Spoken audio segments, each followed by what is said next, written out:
What is your American dream?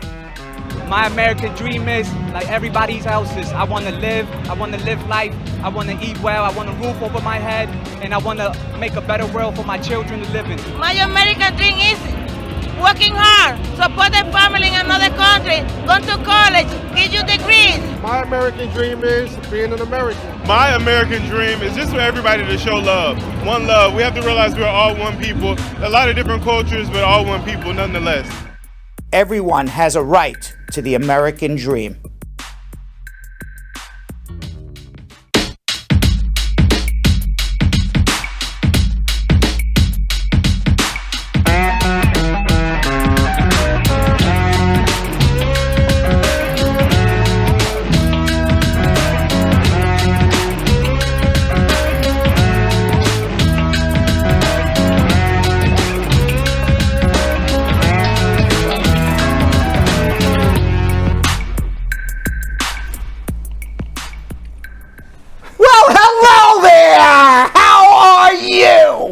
Give me a minute while I do my thing. Excuse me 1 second.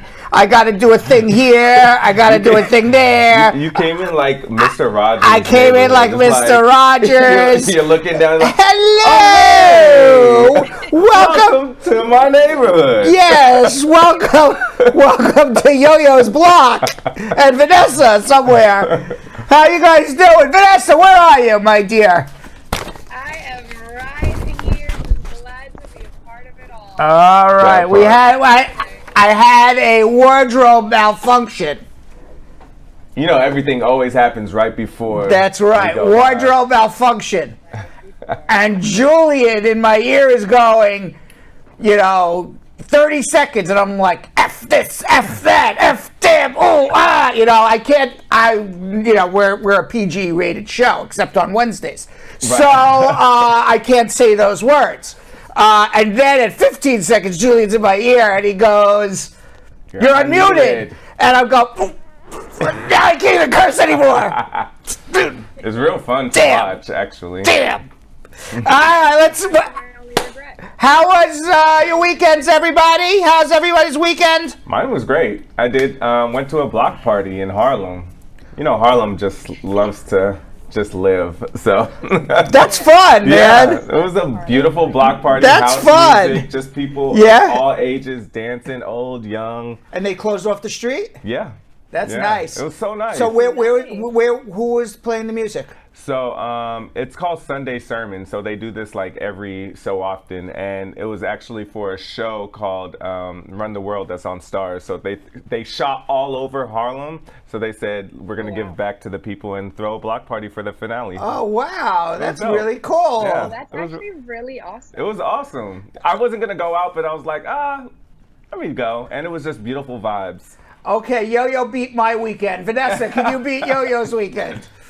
Oh, well, I had some friends from up north in Miami this weekend, and were very, very detailed about getting a Miami experience. So I was out pretty much every single day this weekend, and just good nightlife. So not just a block party, it was like a full weekend. Okay. Oh yeah. All right. So she wins. Yeah. I mean, she had a longer stretch of being cool. Than you just at one block party. Yeah. I wanted to kind of. I told you guys I wanted to chill. All right. Let's check out what the squad is up to. Squad up to Nene God Pickney, Annette Campbell Miller. Squad up. Carol Anderson the Tiger, how are you? Lisa Bling Rose and Share Strachan. I always love saying share. I do too. Yo-Yo, the show we're on. Well, Yo-Yo decides to like go see what's on the floor in the middle of the live show. But I love Groundhog's Day. Yeah, exactly. I love Share Strachan because she has the key words in her name, which is share. If we don't share, we don't get the word out. We can't help as many people. The more people who watch, actually, the more fun this show will be, because we're going to get so many great calls from so many different people with all of their problems and issues. and maybe even some of them will be a little kooky, and A you never little know, juicy. and a little loosey-goosey, who knows? So the more people who share, the more fun this show is. So please, as Share Strachan says, share. And I invite everybody in the Brad Squad to change their name. I'm saying share their name, to change their name to Share as well. I wonder how many people will change their name to Share. I don't know if many people would. I don't But think if so. you guys share, that would be more than enough as well. Okay, you never know. You never know. Let's say hello to McDermott, Shirley, Squad Up, Pepe Zamio, Squad Up, Jessica Limi. How are you? And that's all I see here. Let's see in YouTube, Denise Johnson, Jody Ann Samuel, Squad Up, Carlos Estrella. Yeah. From the DR, can an 18-year-old that is a resident become an American citizen, or you have to wait till 21? No, once you are 18 years old, Carlos, you can file for naturalization, provided you qualify, meaning you've had 5 years of a green card and good moral character. If you are under 18, you cannot naturalize. You can't file that N-400. You can only derive citizenship through your parents. But good question. Miloslav Minkov, happy Monday, Brad Squad, Yo-Yo Vanessa. Let's get that Monday schmoozing with the immigration gods. All right, let's do it then. Yo-Yo Vanessa, take it away. Absolutely. All right, Squad. Like we just said, we need you all to share on all social media platforms, because we're going to start schmoozing with Brad. We're going to talk headlines and immigration news, including updates regarding the situation in Haiti. After the assassination of the country's president, Jovenel Moïse, last week, many Haitians are looking for a way out of the country.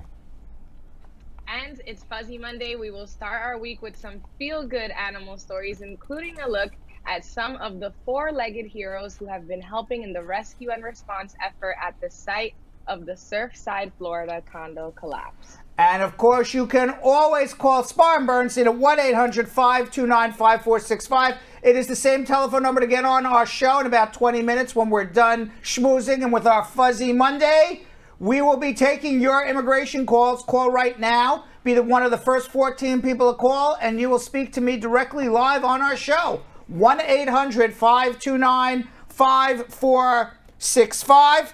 I just want you to know, Yo-Yo, you are right. Carol Anderson, the Tiger, says she will not change her name from the Tiger to Carol Anderson, the Share.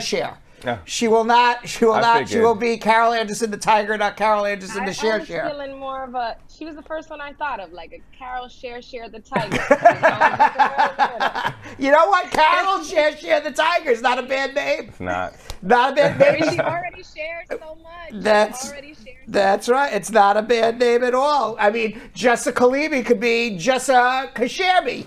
I don't know. Jessica Kasherby? I don't know. And of course, later in the show, I will be speaking with Bruce Goldstein, the President of Farm Worker Justice, about the Farm Workforce Modernization Act of 2021, which could provide farm workers with a path to immigration status. People want to know what's happening with the immigration laws. Well, this is a man on the front lines trying to change immigration laws, trying to get an amnesty going for the farm workers, but for everybody. So we'll hear exactly, update what's going on with the immigration amnesty. So stay tuned. But right now, we're about to schmooze with Brad.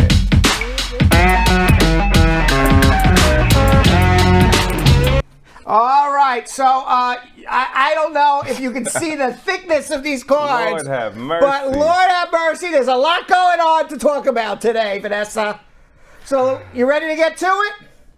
Oh, let's get to the schmoozing. All right, Haiti needs help, guys. Yes. It's a disaster over there. Help Haiti. I don't know if that is a hashtag going around, but we should start it. We should definitely Help start that. Haiti, Yes. please, somebody.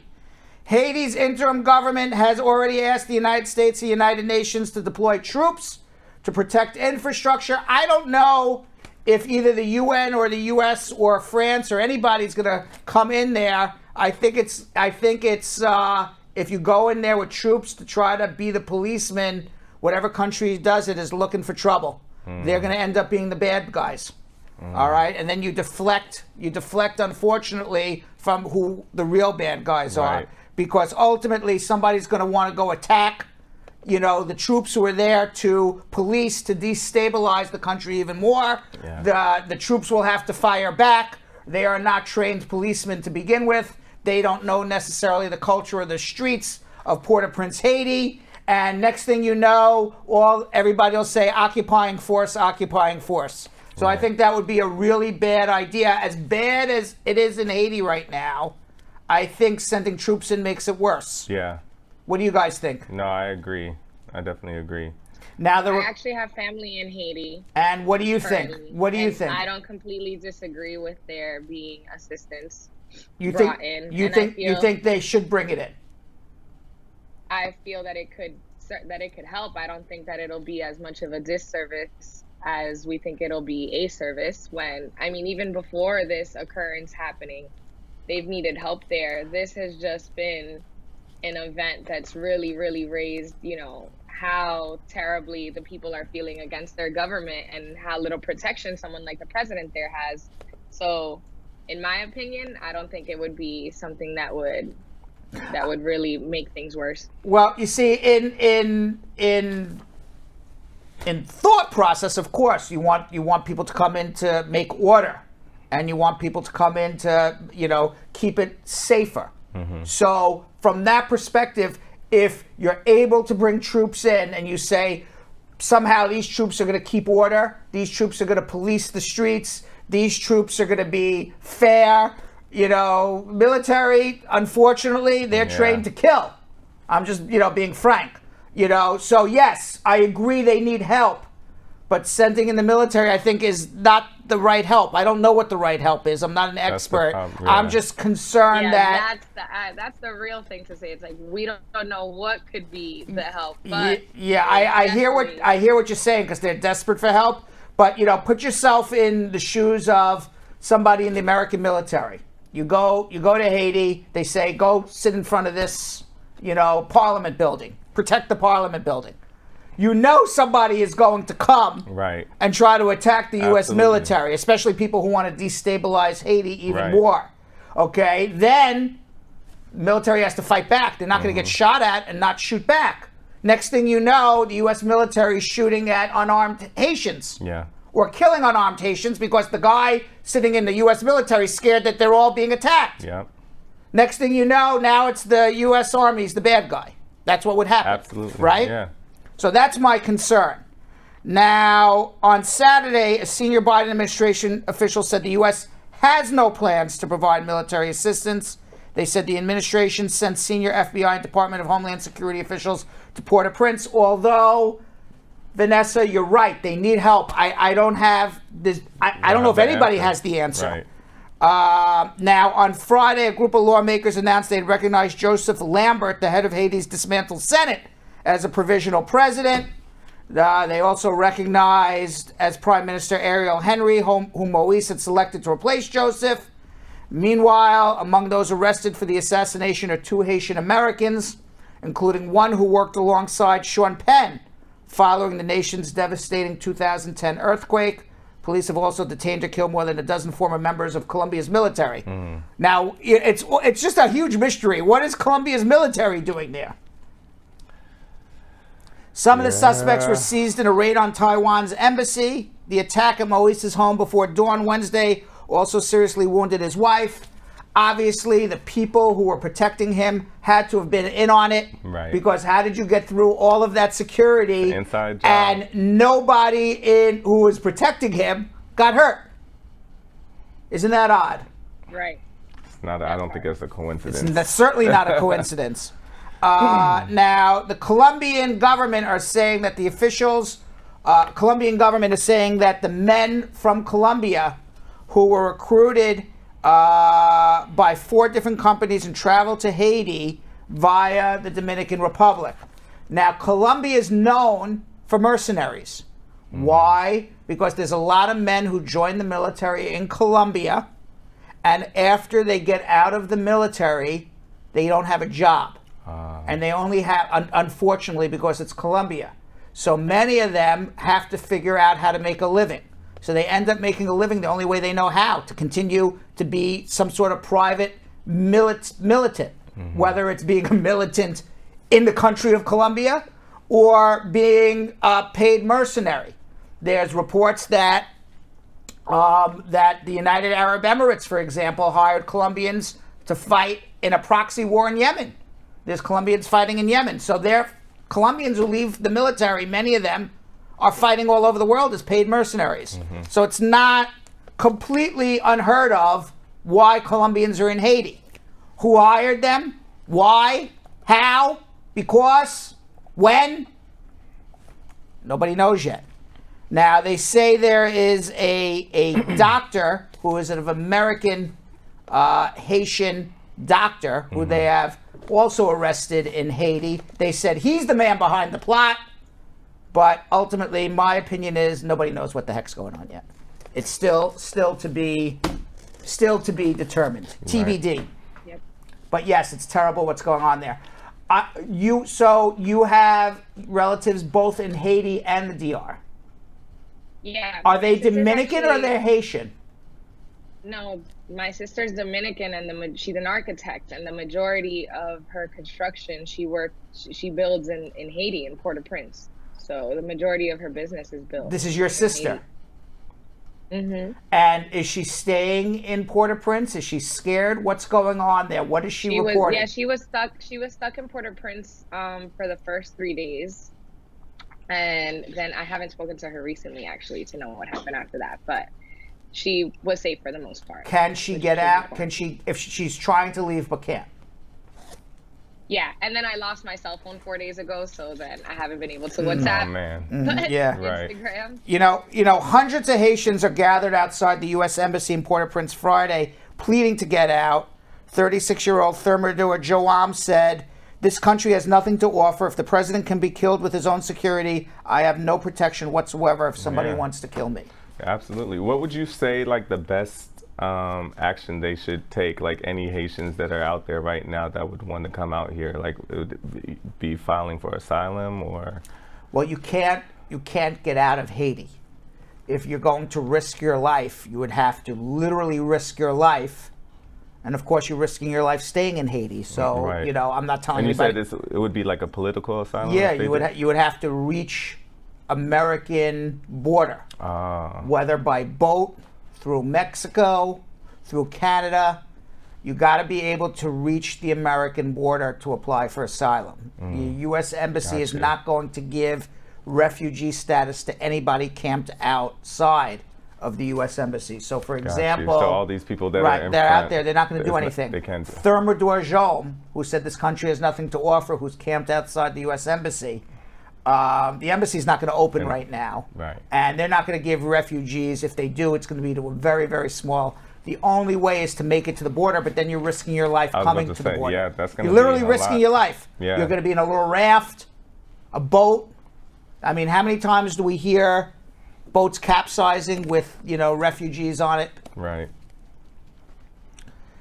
Meanwhile, here in the United States, 4 people were arrested Friday at the Maven Hotel in Denver, Colorado. What's interesting about their arrest is that they had a cache of guns, Oh my God. ammo, Look at them. and these are high-powered,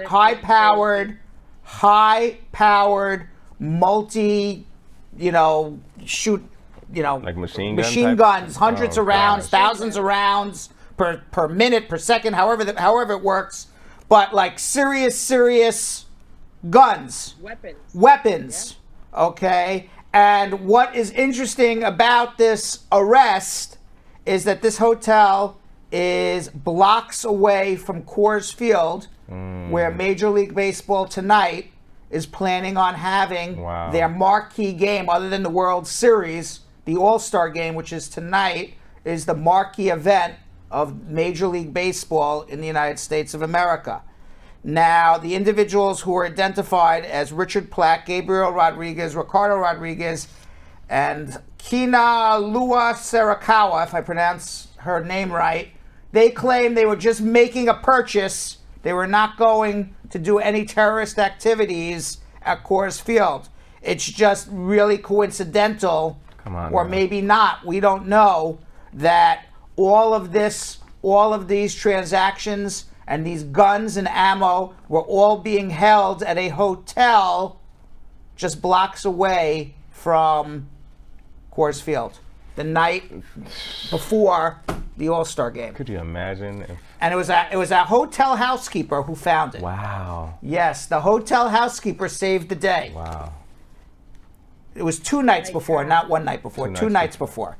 Meanwhile, another alert member of a cleaning crew at a lakefront W Chicago hotel may also have prevented a mass shooting on the 4th of July.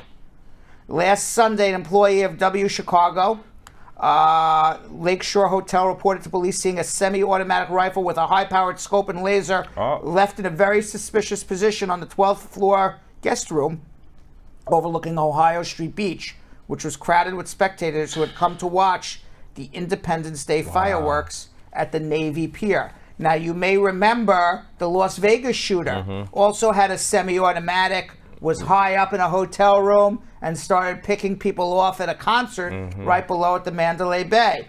Now, Chicago Police Superintendent David Brown told reporters at a press briefing that the incident was obviously very concerning, considering the position of the W Hotel to the Navy Pier, where there would have been thousands or perhaps even tens of thousands of people there to watch the 4th of July fireworks. Now, because the gun was not used and it was just an illegal gun, the gentleman who was arrested, Keegan Castile of Ankeny, Iowa, faces 2 felony counts of weapon charges, but not any... This is a disaster today for me here with my equipment. But does not face any more serious offense than illegal possession of a weapon in Chicago because he did not use it.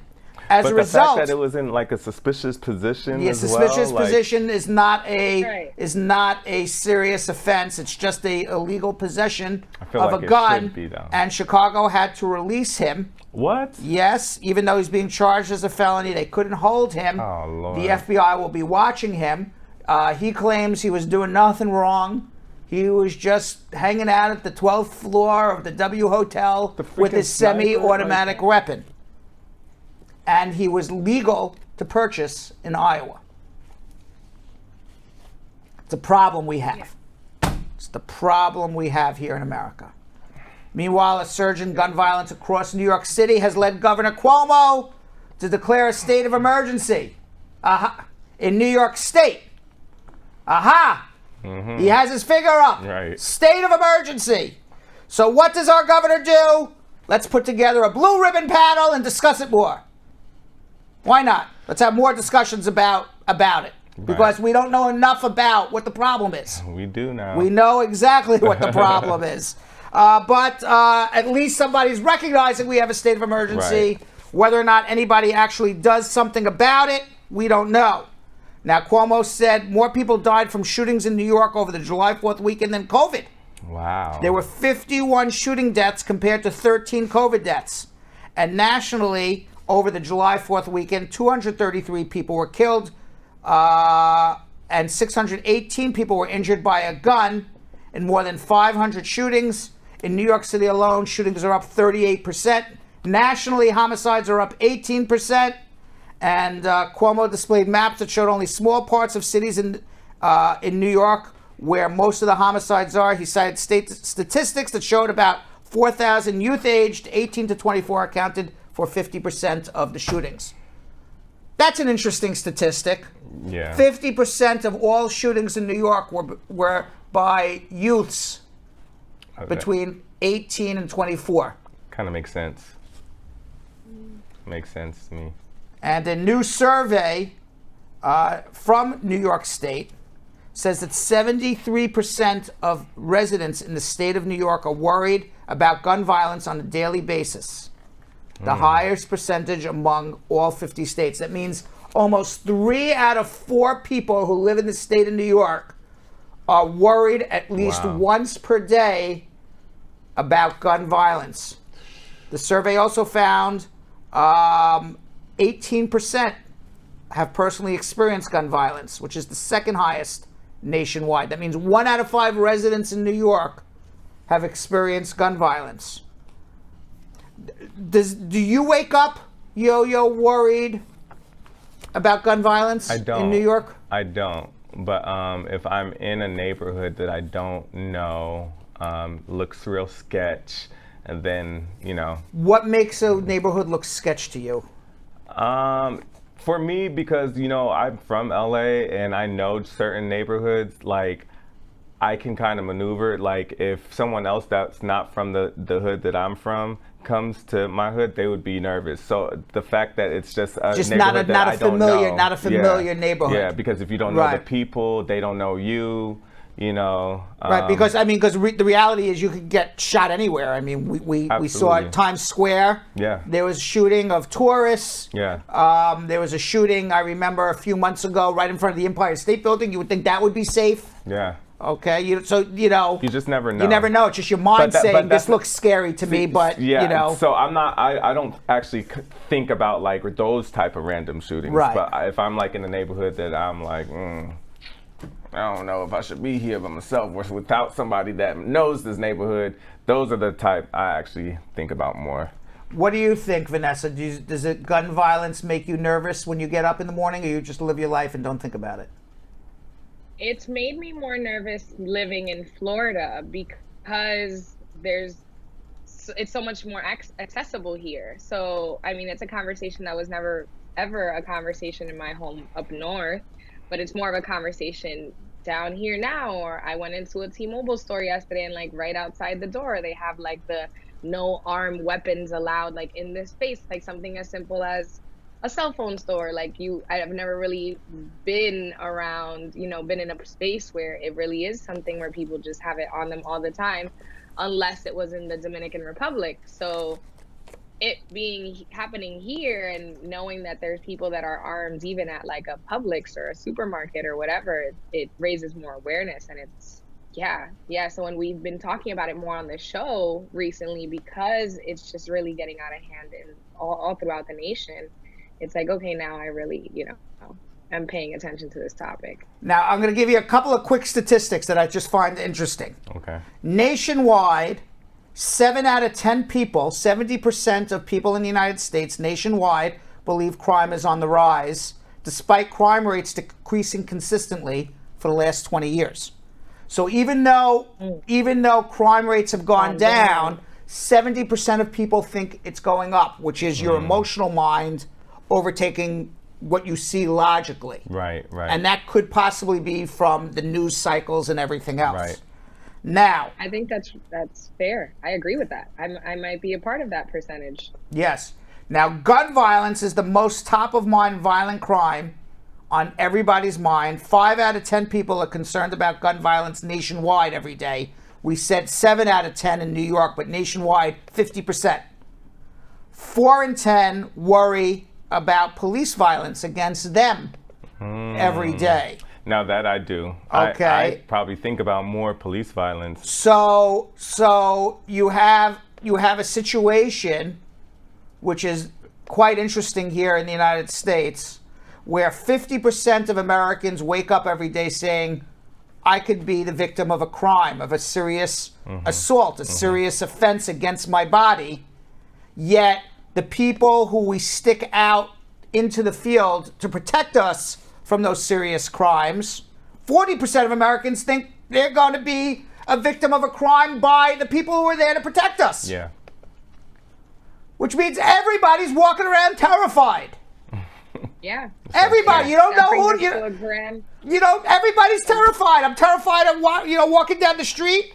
Somebody looks at me the wrong way, and I'm terrified of walking down the street and a cop looks at me. Mm-hmm. Everybody's terrified of everybody. Like 110% worried. That is right. Is what I'm getting from that. 110% worried, because it could really come from anywhere. Even earlier in the show, where it's like the age range is 18 to 24 in the state of New York. Like, you know, what? I don't even know what to. No one's safe. I don't even know what to make of those statistics. 50% of Americans think they're going to be the victims of a violent crime against them, yet 40% say the police who are there to protect us are also going to commit a violent crime against me. Yeah, and then there's Something a is fair wrong. chance that there'll be violence against me just because of how I look. Yeah. And that's not even color. That's right. hardly anything. That's right. and but it's everybody because it's violence because of skin color, it's violence because of religion. I'll be honest with you, not that I ever wear jewelry, ever in my life, but as a Jewish man, I wouldn't walk around the streets with a big Jewish star on, Right. on my, oh look at, and go get him. I'm like, nobody needs to know what I am. All flashy and Yeah. sort of, Right, yeah. So I wouldn't do it, but everybody, is different. You Yo-Yo, the difference is you Yo-Yo and you Vanessa, your skin's your skin. Yeah. Yeah. So you can't camouflage No. like me. Yes. That's the difference. Yes. That's the only difference. Mm-hmm. Meanwhile, here's an interesting way around gun violence. I thought this was pretty interesting. A Northern California city passed a law requiring gun owners to carry liability insurance, similar to carrying insurance for an automobile. So if you have a gun license, you have to have insurance with it. So God forbid somebody gets hurt as a result of your gun going off. There's insurance to cover the medical costs, the pain and suffering, similar to auto insurance. The law passed on June 29th. It's the first of its kind. A preliminary report released ahead of the vote estimates that the cost of gun violence to taxpayers is in 2013 to 2019 is $442 million. And it translates to $63 million annually just in this area. On May 26th, a 57-year-old worker, this is the San Francisco, Northern California area, a 57-year-old worker at the Santa Clara Valley Transportation Authority light rail yard fatally shot 9 co-workers before taking his life. A year earlier, a shooting at the Gilroy Garlic Festival in the same county left 3 people dead. Now, California state lawmakers will grant the VTA $20 million to provide mental health resources and improve safety features in light of the May shooting. And finally, well, not finally, because we have a lot going on here. Remember Charlottesville? There were some fine people on both sides. You don't remember that? No. Charlottesville. Yeah, Charlottesville. That's where the Ku Klux Klan and the Nazis came to march. Yes. And they were in Charlottesville, Virginia, and that was where they had a big, Ku Klux Klan march right when Donald Trump first started, and he said there's fine people on both sides.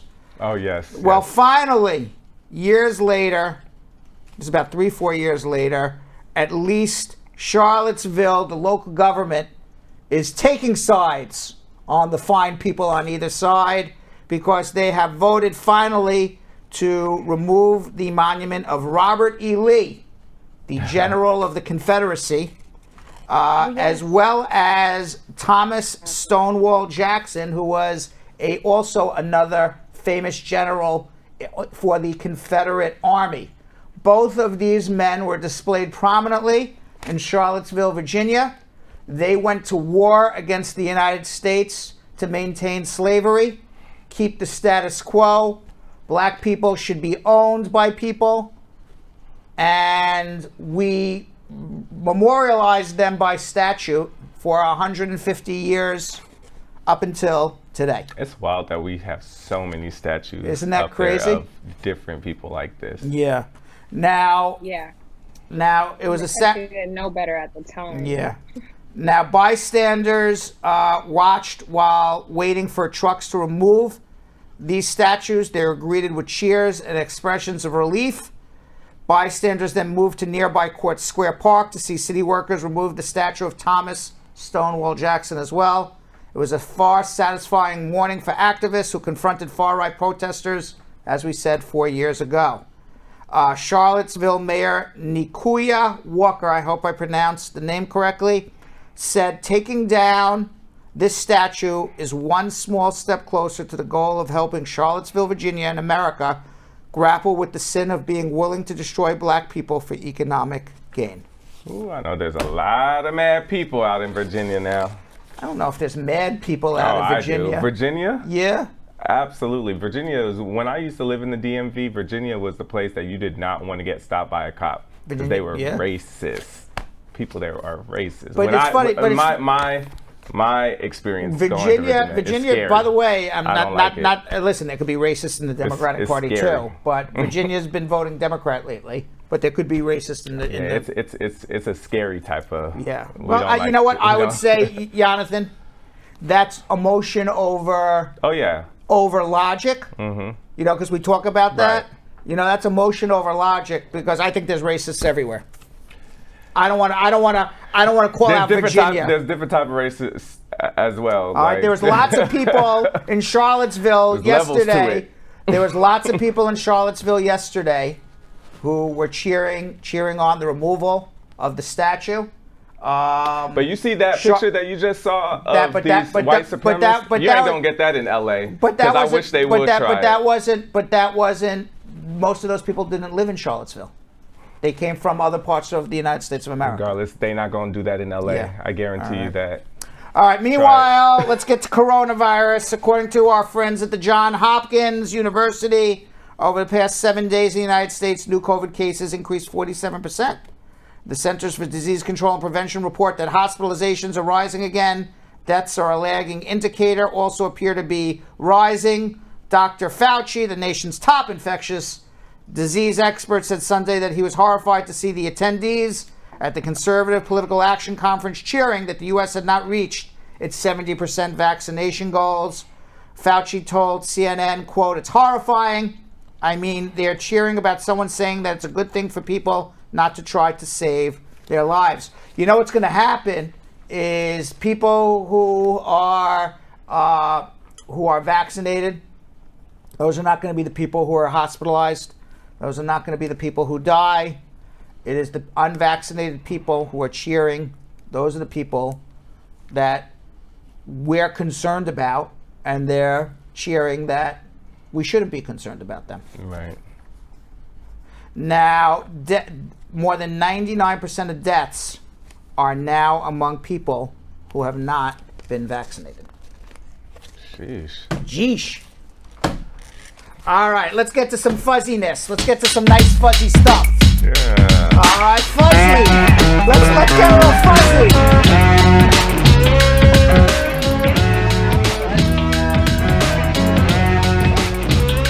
All right, there was one spot of good news on Friday amid the search for the dead in Surfside, Florida, at the site of the Champlain Towers. It's a cat named Binks, who had lived on the 9th floor of the building. She was found alive and reunited with her family. Wow. How did Binks survive a 9-story fall? Wow. And then was able to walk around? She was found walking around the site as almost like a stray cat until somebody realized she was somebody's pet. At a news conference, Mayor Daniela Levine Cava said, "I'm glad that this small miracle could bring some light into the lives of a hurting family today and provide a bright spot for our whole community in the midst of this terrible tragedy." Now, you may remember last week we talked about there was a last-second emergency request not to take the building down. Mm-hmm. There were pets in the building, and they took the building down. Unfortunately, all those pets passed. How Binks survived? It's one amazing cat. Yeah. Only cat, you know, they say cats have 9 lives. I don't know how else to explain it. Unfortunately, the confirmed death toll is now at 94 people dead. Jeez. 22 people still are unaccounted for. Now, some of the heroes at the Surfside condo collapse, they're not human, they are canines. Working dogs and law enforcement. Did you see that? The animals at Surfside were divided into 2 groups: life-find canine work in a rescue looking for survivors, and human remains or cadaver canines working in recovery. Footage from the site of the destruction showed various breeds on the scene: greyhounds, Labrador retrievers, German shepherds. The dog handlers are members of Task Force 1 and 2 of South Florida's Urban Rescue Team. Cheryl Hazelton, a former canine deputy with Florida's Pasco County Sheriff's Office, told the Tampa Bay Times the specialized canine's job skills include endurance, focus, and ability to listen to commands. Dogs are really amazing. Yeah, they are. They really are. They're working hard. All right, a Python fans can breathe a little easier, Vanessa. I know you're a big Python lover. Right? yeah. You love the Python. She does, right? Right? I mean, when we were off camera, I said to Vanessa, what's your favorite animal? She goes, the Python, of course. She and all the Python fans out there could breathe a sigh of relief because the search for Cara, a 12-foot serpent on the loose from Louisiana Mall Aquarium, has ended happily. The aquarium said Thursday morning that Cara, the 12-foot python, it's a Burmese python, was found safe and healthy after a search that had closed the zoo aquarium at the Mall of Louisiana in Baton Rouge. Cara was where searchers thought she was, somewhere in a wall or a ceiling space. A video posted to the facility's Facebook page.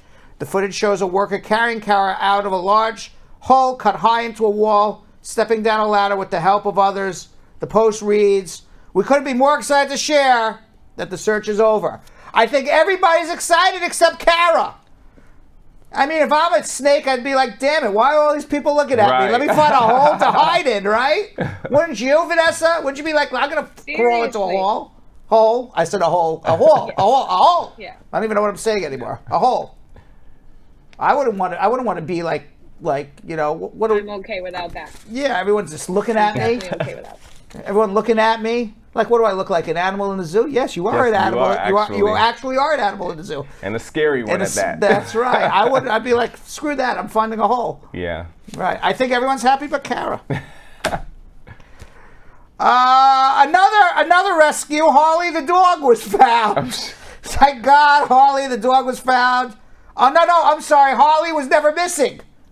Harley the dog was found rescued. I got to finish reading the sentence. Right. You know what they say in law school, Vanessa? You know the first thing they taught me in law school? You gotta just keep reading. If you don't know the answer, keep reading. Like I started too early. I thought Harley was missing. But what it is Harley the dog was found rescuing a fawn in the middle of a lake. The next morning, the fawn returned to thank Harley. So Harley the dog and Bambi the deer, they're now friends. Yes. It was near dusk on June 2nd, and Ralph Dorn of Culpeper, Virginia, was looking for his 6-year-old golden doodle Harley. I like golden doodles. They're cute dogs. I love golden doodles. Yeah. He went to the back of his property and spotted Harley in the middle of the lake, and next to him was a tiny baby deer. And he was nudging and herding the fawn back to the shoreline. The little baby deer was drowning in the lake. And Dorn said, not sure how far the fawn got out there, but Harley obviously didn't ask why. He just jumped into action, and they paddled side by side together until they got home safely. Then Harley helped the fawn up a rocky ledge before they got to the flat grassy area, and then Dorn said Harley didn't want to leave the fawn. He just kept interacting with it, licking it, and caring for it. Ralph spotted the mother deer at the tree line looking at them, so he pried Harley away from his new friend that he estimates was only a few days old and brought him back into the house. Aww. So Harley saved the little baby deer. That's so That's sweet. Cute. That's cute. Real fuzzy. Yeah, that is very fuzzy. The next day, that's as fuzzy as it gets. Yeah. Fuzzy, exactly. That's as fuzzy as it gets. Yeah, the next day, the little fuzzy little Bambi came back to thank Harley. That's so sweet. That's like a movie, fuzzy movie now, right? It is. Look at that. The dog, the little Bambi came back. Now, Ralph wrote on a Facebook post that ultimately went viral. Harley got restless running from window to window. I opened the front door and we can hear the fawn bleeding. Harley ran into the tree line and found the baby deer when she returned the next day. Aww. I love it. Well, George Bailey, the sulcata tortoise, has something to quote. Get this one, Vanessa. Celebrate. What you got? The tortoise is going to celebrate. You get it? Celebrate? Oh, I get it. Yes, the tortoise has a custom wheelchair. The 11-year-old tortoise received a custom wheelchair from Walking Pets, a pet mobility company based in New Hampshire, and is now walking on all 4 legs for the first time in his life. Aww. Before getting his new wheels, George Bailey was rescued by Jamie Lobiner from an exotic animal facility in Knoxville, Tennessee. That's sad, because then you're in like this, you know, they were an abused animal. Born with a metabolic bone disease that prevented his back legs from fully developing, the tortoise had spent his whole life dragging himself around. He used his front legs to pull his way around slowly and clumsily. The bigger he's gotten, the more difficult it's been for him. He currently weighs 70 pounds, but may grow to 200. Yeah, I can imagine 70 pounds is hard to go crawl around on two legs. It just gives me the willies thinking about it. So this is actually really nice. We're celebrating. Yeah, the Walking Pets was happy to take on the challenge and eventually create an adjustable wheelchair large enough and sturdy enough to get George Bailey walking comfortably. That's nice. I think that's also kind of fuzzy, even though it's a tortoise. It is. Yes? All right, Vanessa, we have time for one more fuzzy thing. Do you believe in my left hand, which is above what should be my pocket square? There we go. All right, above my pocket square, or above my pocket square, or above the schmoozing sign, what do you think is the fuzzier story, Vanessa? I really like your pocket square today. You like my pocket square today? So let's see. Pocket square. Let's go with all right, this is a fuzzy story, Vanessa. You hit the jackpot. A lost dog, because we haven't had enough lost animals in one fuzzy Monday. A lost dog in Manhattan ran from the Upper West Side, ran through the Midtown Tunnel, all the way to Long Island City. Now, Yo-Yo and Vanessa, you're New Yorkers. You know how far that is. That's miles and miles through a busy tunnel. Before she was found hiding out in a warehouse with a pack of cats. What? Yes, Heather Angus, a nurse anesthesiologist who lives on the Upper West Side, told the New York Post her dog Indy was found, and it's a miracle. She was a rescue pup, actually, Indy, and she was saved from the streets of Calcutta, India, 3 months ago, and has been living with Angus, the nurse, since. But last Tuesday evening, Indy decided to go for a stroll through New York City, never to be found again, through the Upper West Side, across Midtown, across to the East Side, sat in traffic in the Midtown Tunnel, made it through the Midtown Tunnel to Long Island City, and 1 week later was found by surveillance video. Now we know that that Indy did this trip because the MTA has video of her walking through or running through the Midtown Tunnel. It's lucky that they didn't get hit. Yes. Now the only reason that this dog was found is because Angus has flooded the neighborhood with flyers, and on Tuesday, a warehouse worker called the rescue group helping Angus and said they found Indy the dog. She spent about a week inside the 30th Place warehouse, which was inhabited by a family of cats, and their food and water, which is how Angus survived. Aww. So we have dogs helping deers, cats helping dogs. Dogs looking for people. You know what? If all the animals could live together nicely, why can't us humans live together nicely, right? We could definitely learn something from them. I think we need to learn something from this Fuzzy Monday, right? That was very fuzzy. It was very fuzzy. I liked our Fuzzy Monday. All right, so that's our Fuzzy Monday. And in today's Braducation, I talk about the first very important thing you should do if you're injured on the job on a construction site. Let's watch. My goal is straightforward: to make the law usable and easy to understand for everyone. All of us in the United States have equal rights and should have an equal opportunity and a right to justice. I'm here to help because I want everybody to achieve their American dream. I'm Brad Bernstein, and this is your Litigation Braducation. I'm not here to tell you what you want to know. I'm here to tell you what you need to know. Construction accident law is different in each state and is very complex. My objective is to make the law easy for you to understand so that you can use the justice system to your advantage if you or your loved one is ever hurt in a construction accident. Now, according to the Bureau of Labor Statistics, there are more than 150,000 serious construction site accident injuries each year in the United States. That's enough to fill 2 NFL football stadiums. And in fact, the Liberty Mutual Workplace Safety Index recently reported that United States companies have paid out more than $62 billion for workplace injuries in only 1 year. That is more than $1 billion per week. And the annual cost to United States business of lost time workplace injuries is greater than the gross domestic product of 91 countries, according to data from the World Monetary Fund. So this is really important to know because there is big money on the line if you get injured, and you want the money in your pocket and your loved one's pocket and not in the pocket of some fat cat at the insurance company. So listen up, because some things are universal no matter what state you're injured in. Now, most worksite injuries fall under workers' compensation and prevent you from filing a civil action for your personal injuries.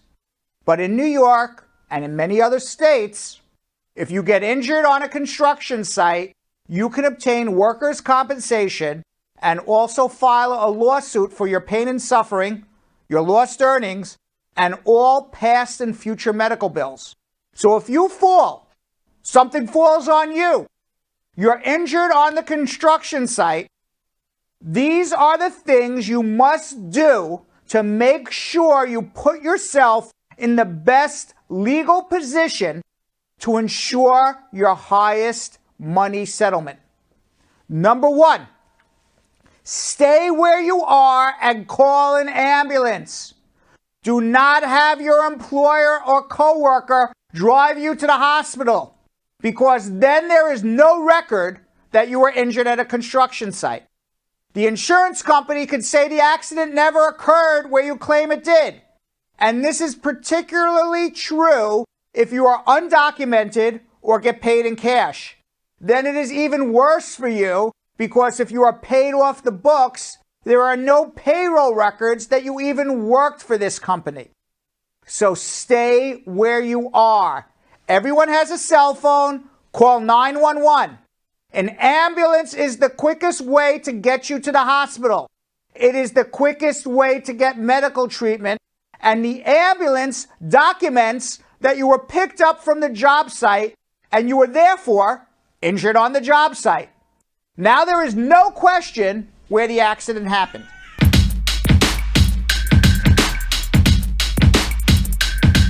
And by the way, just for your information, you can see all of our educations on OnlyFans TV. That's right, OnlyFans TV, the place where everybody takes their clothes off except Uncle Brad. The most skin you'll see is from my neck up. That's it, and my bald forehead.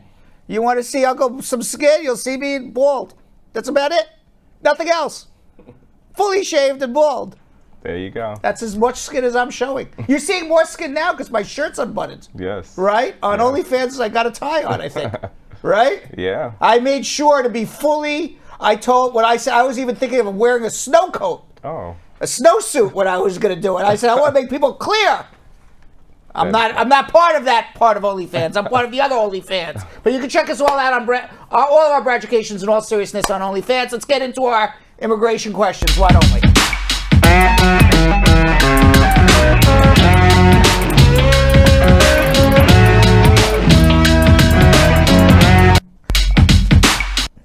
Here we go. All right, let's go to Rose in Fairfax, Virginia. Rose. Hi. Hi, how are you? I'm great, thank you. What's going on? Okay.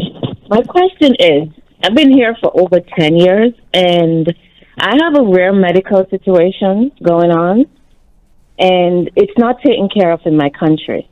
Is that something that I can file for legal status for, or change of status for? You can't change your status, but what you can request is deferred enforced departure through the local immigration service. That you ask them to give you what's called humanitarian deferred enforced departure for humanitarian reasons, because you have this rare medical condition that can't be treated in your country. So if, God forbid, you were deported or sent home, you would be basically sent home to die, which we don't want to see happen.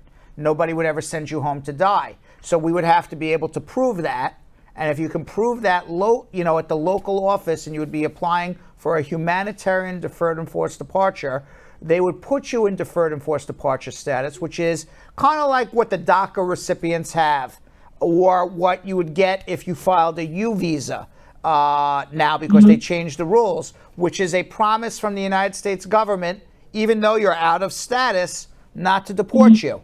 And then once you get that, they would be able to give you a work permit. But you cannot get a green card that way. You can't adjust your status that way, but perhaps you can get some benefits to help you out. Okay, so you're saying I have to do that through my local? You do it through your local office, but you're going to need a good attorney in order to document it all. Other than that, you just can't show up and like, oh, I'm not, I don't feel well. Can I, stay here? They'll be like, sorry, thanks for showing up, And so okay, I do have proof of that, though. Okay. And that can be proven. Okay, so if that can be proven, then hold on 1 second. We'll see if we can help you. Okay. Sure. All right, let's go to Kimberly in Teaneck, New Jersey. Kimberly. Hey, Uncle Brad. Hi, how are you? I'm good. Quick question. Yes. Husband was deported while he's 485 and 601 was pending. And then after he was deported, we did apply for the 212, and that was just been approved this week. And I would like to know, they did send it to the counselor in the country in Guinea. So, and I would like to know, what is the next step? Why was he deported? What happened? Overstayed. Just an overstay. How long did he overstay? More than 10 years. Okay. Does he have? You said the 212 waiver was approved. Was the 601 waiver? This week. Was the 601 waiver approved, or just the 212? It has not been approved. Just the 212. How long ago did he get deported? It's going to be 2 years in this September. All right. So he would go. At this point, he would go to the embassy, and he would be denied at the embassy because even though he's allowed to return based on the 212 waiver. You would still have to schedule that appointment, go through the process, let him go for the interview. He would then be turned down, and then they would say, now file the other waiver, which is the 601 waiver, which is to return to the United States after living in America undocumented for more than a year. So basically, we can't do anything, just wait on that 601 to be approved. You have a 601 pending? Yeah, we have that pending. He was deported. Did he go for the visa appointment already? No, not yet. Right, we just got approval letter. Okay, so the 601 waiver can't be approved until they deny him his green card.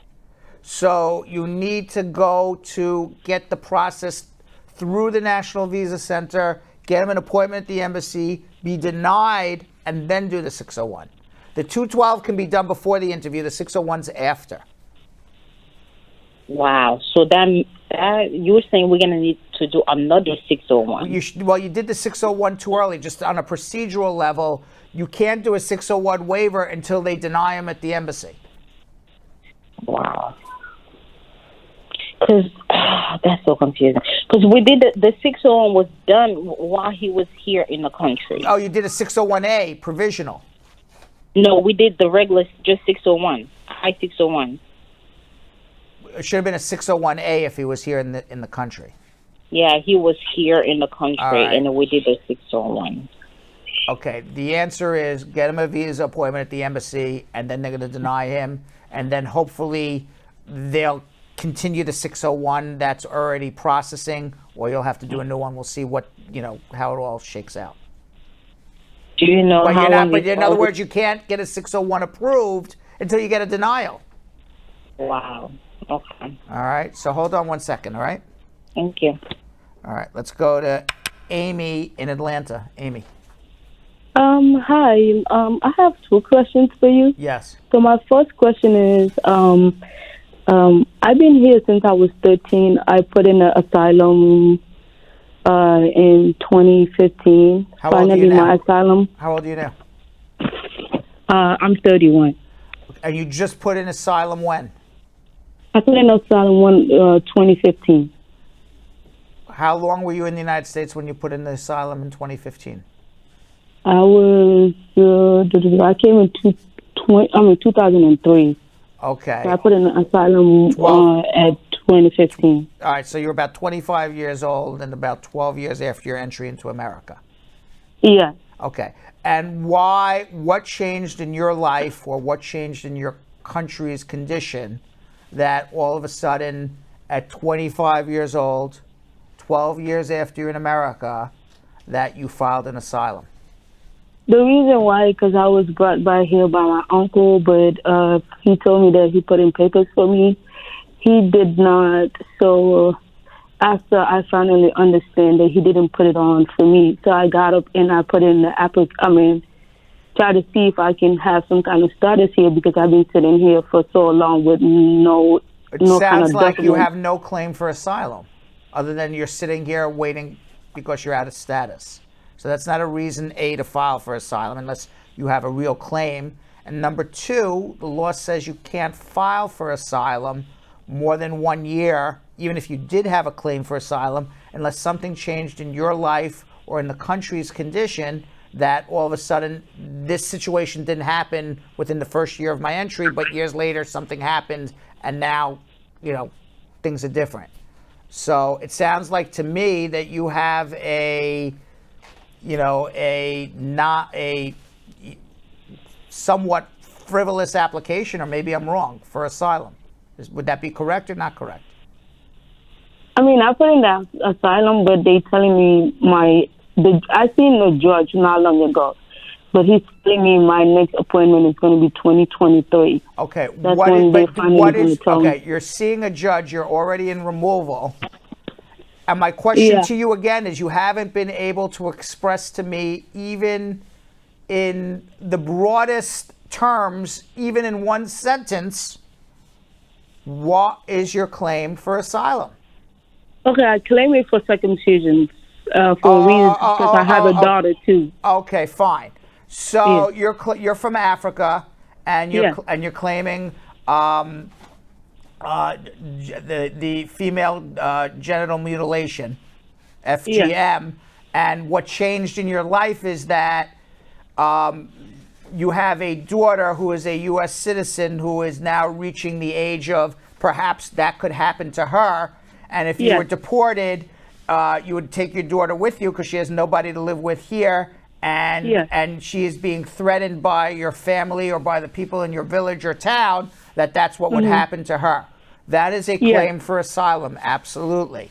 Your question now to me is what? Okay, one more thing. What is your question? I don't know what your question is before you get a one more thing. So I said, what is your question to me?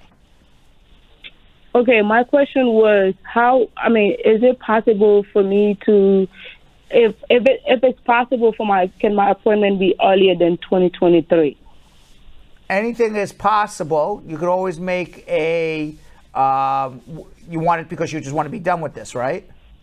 Yeah. Yeah, you and everybody else. So you would have to show real humanitarian reasons why you need your appointment moved up. It can't just be, I'm tired of waiting.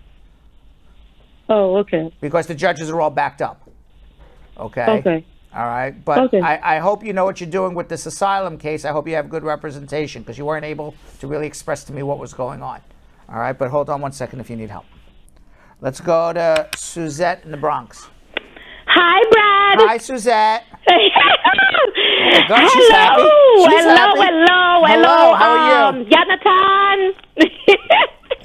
Jonathan says hello. He's doing some housekeeping in the studio. So he's so funny. Yeah, I don't know what he's doing over here to the right. I don't know. He just decided to start sweeping the studio. I'm like, what is this guy doing? Seriously. Oh my God, you guys doing such a great job, and I thank you and I appreciate it from the bottom of my heart. Thank you. All right. God will continue to bless you. Oh, that's it? You're just calling to say just send her love. So bless us. No, I'm gonna tell you, Marcus. But now she has a question. After she sends her love, really she has tell the you how much we question. appreciate you. Okay, what's going on? Yes. Okay. I filed for VAWA for myself, and I get approved, and then after I get my green card, then I apply for my kids' green card. But they were under 21. Now they reach the age over 21, and they just get the interview today at the embassy in Jamaica. Right. No, the lawyer told me that because I file after my grandkids they were born, they can get their visa. When they go for interview today, they can show their birth certificate and they can get they will let them let my grandkids come up with them. Yes, and he's correct. But the embassy said no, because when I filed for them, my children, they were children, so children cannot file for children. That's what they said today. Okay, they're wrong, and the reason is this. Once your children turn 21, as derivatives on a VAWA case, they automatically convert. Are you a resident or a citizen? I'm a citizen now. Okay, they automatically convert to an F1 category.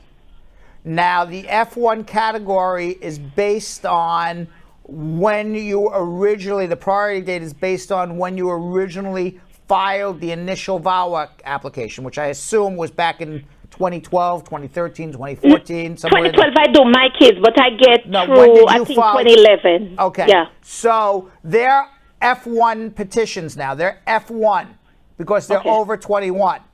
Okay, yes. With a 2011 priority date, which is why they were going into the embassy. And as F1 applicants, they're allowed to bring their children as derivatives. The embassy is incorrect. Your lawyer needs to call them.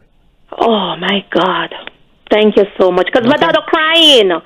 She cried because the last one is next month. The embassy is incorrect because your children, once they turn 21, are now in the F1 category. That's what they're considered as F1 preference category.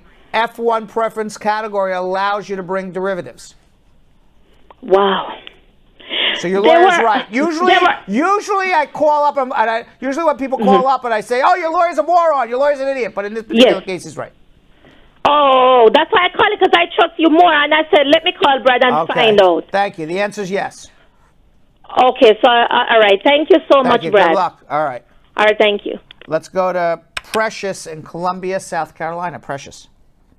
Hey, Uncle Brad. How you doing? Good. How are you? I'm doing well. So I have two questions, right? Yes. I did file for asylum in early 2016. Right. And then I got married in 2019. And early this year, I was trying to withdraw my asylum so I could file for my permanent residency. Right. And I got an NTA in the mail. Ooh. So my question is, can I go ahead and put in application? Put your application in for adjustment because you got married before you got the NTA. So as long as the marriage happened before you got the NTA, file the full adjustment, and then you go to the judge and tell the judge, I have a pending adjustment. And you take it from there. Okay. All right? So put both applications. Yes. I-160. Yes. All right. Yes. It would be a different story if you got married after you got the NTA. You got married before. Okay? Right. All right. All right. Thank you. Thank you. Want to give a big shout out to my mom real quick? She just said, yeah. Hey, and Brad. Hey. She hasn't been here for a while, so. Where's Mama Yo-Yo been? I don't know. Ask her. Mama Yo-Yo, where you been? you used to watch you used to watch Sunny Boy all the time, right? All the time. All the time. Except for Wednesdays. And she would and she would watch every day, and she says, "Look at my handsome son with his wonderful personality." And then one day she decides not to watch anymore. Well, she's back now. All right. Well, welcome back. Everybody in the comments on Facebook. She's on Facebook. Yes. Say hello to Mama Yo-Yo. Yes. All right, let's go to Bola in Queens, New York. Bola. Hello. How are Hello, you? Brad. How Hello, you doing? Mr. Brad. How you doing? I'm good. And good. What's going on? How can I help? Yeah, please. I want to ask a question. Yeah. I put in an application for VAWA in December, and I got the parole with employment authority to employment. But I plan to travel this week. But I want to know, can I travel with the parole? Okay, you're not in removal or anything, right? You just filed the regular VAWA. As long as you filed the regular VAWA, you filed the adjustment, you have the advance parole document in your hand, you can travel. Enjoy your trip. Okay, what are the documents you're talking about? You have an approved advanced parole or a combo card that says travel authorized? Yeah, I have employment combo with a parole. Then that's what you use. That's the documents you need. All right. Is there anything I need to know or hold while returning back? Yeah, so that I won't be having any issues. Take photographs of everything you have just in case you lose it. So if you lose it, you can go to the embassy and hopefully replace it easier than having nothing. The prima facie, can I take it along? Take it with you. Why not? And make sure you don't stay out for more than a month. I usually like to tell people a month maximum. You said what? 1 month maximum. I mean, you could stay a month and a day or two. I'm just staying for 2 weeks. That's fine. Enjoy your trip and enjoy every second and don't worry. Thank you very much. Right. I appreciate you. Okay. Bye-bye. Thank you. Let's go to Anna in Hackensack, New Jersey. Anna. Anna, how are you? Yes, hi, Mr. Barat. How are you? Good. Mr. Barat, here's my question. My situation, actually. My individual hearing day was June 2020. Because of COVID, it didn't happen. Then 2 months ago, I got new day, which is October this year, 2021. And today, I just was checking. I see that my case again rescheduled for December 2022. Oh gosh. So yeah, I'm in. Yes, it's yes. And I'm over 66. My husband is 76. My insurance terminated because my age. Why are you in removal? What happened? 17 years ago, I had asylum. I didn't, I failed. Then I got married 5 years ago. That's old case, because of that old case. Okay, so yeah, you have a pending adjustment of status, basically, to adjust your status. Okay. Yes. And your husband's 76, you're 66. Now, what happened with your insurance? You should have a work permit now. My insurance said you are over 65, you have to apply for Medicare, but I said I'm not a resident. Right. Now our health is, his health is, we are at age. That's surprising, because even if you're over 65, you don't have to apply for Medicare. You can still be on health insurance. You don't have to choose Medicare. You can be on health insurance still. So I never heard of a health insurance that says you must take Medicare. They terminated. They said you are a 65. We can't sell any more insurance. That's very surprising. I would look for other insurance. I did. And I did. That because I know lots of people who are over 65 who are not on Medicare and just have regular insurance. I know for a fact. So I know it exists. Yeah, I'm 66 now. What your attorney can do, is take that letter. If you have a letter that says you're off and you need Medicare, but you can't get Medicare because you're over 6, you don't have your green card. He can take he or she, whoever your lawyer is, can take the letter, make a motion to a judge, and say it's been adjourned 3 times. This is a situation where somebody has lost their medical insurance, and these are elderly people. Can we rethink about scheduling this in December 2022, and let's get an earlier date? I mean, there's no reason why your lawyer can't do that. Not to say the judge will listen to your lawyer, but certainly you should be doing that. Yes. I told with my lawyer. He said it's October. Let's wait. I said okay, but today, for my surprise, I see it's 2022. It's called a motion to recalendar, and motion to recalendar, and you have to explain to a judge what the humanitarian concern is. And in your particular case, you've been here for a very long time. I've been for 20 years in America. You're preaching to the choir. I'm on your side. Okay, you've been here for a very long time. You're up there in age. Your husband is 76 years old. You're entitled to a life together. It's not like you have another 50 years together, and you just lost your medical insurance. And you can't get a new one, and submit the letter from the insurance company. Although between me and you, I'm sure there's insurance you can get, but I would submit that anyway and say, Judge, I can't get it. Yes. Oh, thank you. All right. Mr. Barat, how about if I write a letter to New Jersey Senator? Would it be... You're wasting the ink in your pen. Won't make a difference. No? Nope. I mean, we can motion to recalendar would not be wasting ink in a pen. The only person who can make this better for you is the judge. Go to right to the judge. That's the motion to recalendar. I understood it, but meanwhile, like two way to fight too, and also with the senator letter. Then write to your heart's content. I just told you my opinion. It's a waste of time. Yeah. Yep. Yeah. All right, hold on if you need help. All right, let's go to Judith in Brooklyn. Judith. Hi, Brad. How are you doing? How you doing? Good. You're my lawyer from 2008. Oh, great. Yep. I just have a quick question. Sure. I filed for N600 for my daughter. She's 15. Uh-huh. And I get a receipt number from March 26th of this year. I haven't heard from them since. Is there anything I have to worry about? No, but what you can also do is make an application for a U.S. passport too. You can do. Repeat that again, Brad. You can make an application for a U.S. passport simultaneously. Why not? No, oh yeah, she has the passport. This is our second passport that she's on. Okay, fine. Yes, then you have nothing to worry about. Eventually, they'll schedule it for you. She has what she needs for the time. Okay. I just want to let you know that you are doing such a great job. Thank you very much, Judith. I really appreciate it. I'm not sure. Right. I have a lot of Judith clients, so I'm not sure which Judith you are. Oh, yeah. Well, I've never met a client named Judith I didn't like, so I like you as well. Yeah, right. I know. We are the best. Judiths are always the best, so thanks for calling. Okay. Right. Thank you, Brad. Thank you. Okay, bye-bye. Let's go to Ann in Los Angeles. Ann. Hi, Ann. From Los Angeles? Hi. Yes, Ann from Los Angeles. You're on. Oh, hi. Happy Fuzzy Monday. Oh, thank you. I like that. Happy Fuzzy Monday. Thank you. Yeah. Yeah. All right, we're going to start using that more.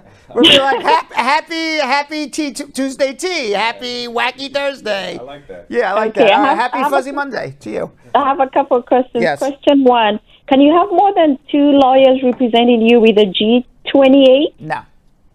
No. So if I had one lawyer in 2018 and I didn't tell them that I'm not using them anymore, and then in 2020 I'm using another lawyer who submitted a G28, is that the current legal representation? Correct. Okay. The second question, if I have a pending case, can I apply for DV lottery? Yes. But I live in the U.S.? Yes, but you still have to be able to qualify if you win to either adjust your status or go home and come back without a 10-year bar. Okay. The other question I had is U visa. If I applied for U visa 2020, can I apply for EAD or do I have to wait for the new policy that came up? Wait for the new policy. Wait for the new policy. Okay, that's about it. I mean, you can. Well, let me put it to you this way. Mm-hmm. You can apply as a U visa for a work permit based on humanitarian reasons. That regulation has always been there. So anybody I can do that now. You can do that now waiting? if you can show humanitarian reasons why you need a work permit. So the answer is yes, you can do that now, but you just can't just file it. You have to file it with your humanitarian reason. Once the new regulations come out, you just need to file an application. That's it. So okay. It'll be easier, but who knows when the regulations will come out. All right. Thank you so much. All right. Good luck. Okay. Bye-bye. All right. Farouk in Atlanta, Georgia. Farouk. Hi, Farouk. Hey, Brad. How are you? Good. I've been trying to reach you for so long. So thank you. I had my interview last year on October 21st. Right. For removal. And I didn't get anything from them.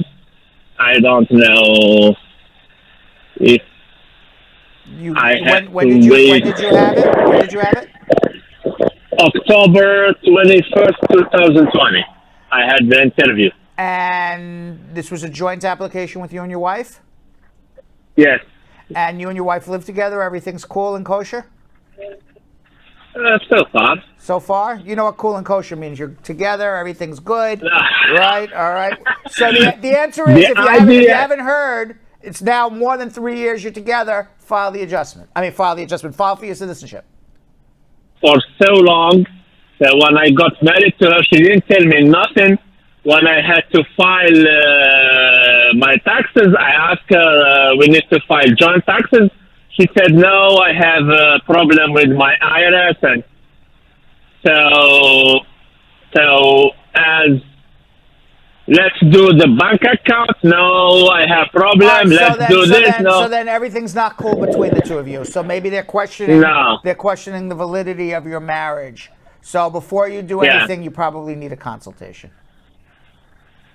See what? I would say you would need a consultation. I don't know what happened at the interview, what they're looking at. It's possible they're investigating the validity and bona fides of your marriage would be my guess. Or they've already decided to deny you and they just have to write up a decision. It's much harder to write a decision giving the reasons to deny because you got to list them legally versus approval is just, a form letter off the computer. So I don't know what happened at that interview. So, when you first originally said, I don't know if tractor's coming by or what, but when you first originally said everything's cool, I said, okay, then file your citizenship. I don't know what the problem is. But now that you're telling me that things are not cool between the two, I would say you probably need a consultation. So hold on. All right. Whoa. It's a very, very loud background noise there. Yes. Emmanuel in the Bronx. Hello. Good evening, Uncle Brian. How are you? I'm good. I'm calling regarding to my asylum pending. I was granted asylum in 2017 in the detention center, so I was released since then up to date. I already applied for my green card, and then it's been 3 years right now. That's the processing time in Texas, so I called USCIS on. I would file a mandamus at this point. So I just called them, and then they said they're gonna make a decision on my case. And then the same day, I opened my mailbox, and then I saw a letter, and then they just said they're gonna use my my old fingerprint. Okay, good. To process my case. So somebody's looking at your case now. Okay. When did you get the letter? That was on first. The letter they sent the letter on 1st July, and then I received it on 7th. All right, so I would wait a few more months at this point before you start, filing mandamuses. But if you don't have your green card by the end of the year, then give me a call. Okay, no problem. Right, Thank you very much. Okay, let's go to Arlene in Orlando. Good evening, Brad. Good evening, Arlene. How are you? Yeah, I am fine, thank you. I should let you know that I've been following you all this time since you've been on, and I had a burning question. I didn't know how to ask. I heard someone ask the question tonight, and I tried to figure myself. Okay. I'm going to ask you. Fine. What is the question? I will help you. I'm an H-2B worker, and I'm out of status, but I was married and had to get a divorce. But I have developed condition that cannot be treated in my country. Fine. So that was the first caller. So again, if you have a serious medical condition and you require treatment in America and that treatment is unavailable in your country, no one's going to let you go home to either die in the streets or suffer some very cruel fate. That would be almost like torturing you. So they would give you at this point, if you're able to show that, a humanitarian deferred enforced departure. But you have to be able to prove all of that. You have to prove your condition here, it's a serious issue, and there's no treatment back home, and you're in serious trouble if you go back home. Thank you. Can I hang on and you can give me further advice? Yep, hold on. Let's go to Herma in Brooklyn. Herma. Hello. Hi. Good afternoon. Good afternoon. And how are you? Good. How are you? I'm good. All right. So what's your question, Irma? Yes, I filed for my son from 2012. Yeah. And are you a resident or a citizen? When I filed for him, I was a resident. I have citizens now from 20 how much I become a citizen. And he's single and has always remained single? That's why I remain single. He's single, right? Yes, he's single. Okay. Where is he? What country? Jamaica. And where are you at with the case? Did I-130 is approved? Did you finish everything at the National Visa Center? From 2019, it's approved. And what about at the National Visa Center? Are you documentarily qualified? 2020, I sent in all the documents. January of 2020, they got all the documents. And there's nothing else holding them back? No, and 2020, April of 2020, they told me everything is okay, and they're just waiting on interview. That's of April of 2020. I know, it's just awful. Then It's Mr. awful. Trump It's messed now it up. 15, 16 months later. All we can do if you want is we can, if you want to come see us, we can try to call the embassy, because I assume your case has made it there. It's very skeletal staff. It's COVID. It's everything. Yeah, a lot of legal issues. There's no trials going on in New York State right now. We want to try cases, you can't. We want to get appointments at embassies. It's almost impossible. So, all we can do is yell and scream and hope for the best, in those type of situations. But, you can yell and scream and hope for the best, okay? But unless there's some humanitarian overriding issue why your son needs to come here immediately, all I can do is yell and scream. If we can come up with a real humanitarian reason why your son needs to be here, then maybe that could have some more teeth in it. I don't have that. I don't think we have. You might hear it. Yeah. All right. So then just hang in there, and because it's 2012, hopefully soon. So all we can do is pray. Okay. All right, so hang in there. Okay, thank you very much. Thank you.